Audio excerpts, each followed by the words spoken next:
W.F. Howes presents an unabridged recording of Spooksmiths Investigate, The Cinderman, by Alex Atkinson, narrated by Helen Phillips. 1. Most 12-year-olds would be creeped out standing alone in a graveyard at dusk.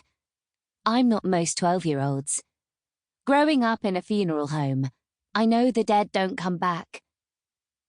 And ghosts only exist in stories. I check Dad isn't watching and push further into the long grass, the sweet smell of pollen washed away by the salty sea breeze. Ahead is the cliff top and what remains of Little Hope Church, a crumbling tower surrounded by lichen-covered graves. It's the perfect habitat for one of my favourite animals. High above my head, a single shadow zigzags through the darkening sky.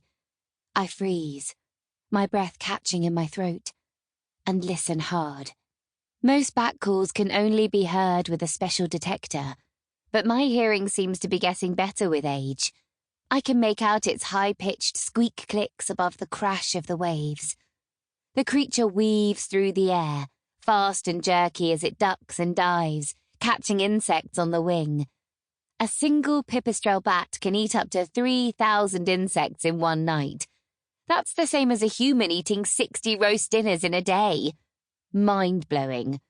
Or in this case, stomach-busting.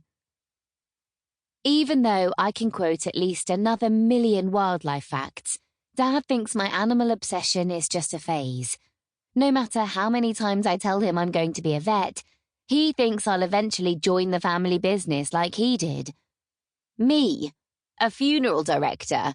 I'd rather swallow a spider in my sleep. That's an urban myth, by the way. Snoring scares arachnids away. More bats are appearing now, shooting out of the belfry at electrifying speeds.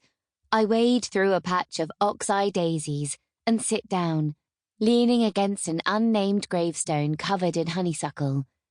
I inhale the vanilla scent of the flowers. Grandpa would have been proud I identified them so quickly, and sit back to enjoy the show. Indigo? Oh, Dad has remembered me. He's been chatting to the Rev about moving the clifftop graves to the new churchyard. The Rev doesn't do quick conversations.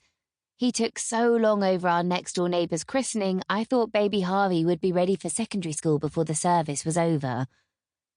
If I'm quiet, maybe the two of them will keep blathering on. Indigo?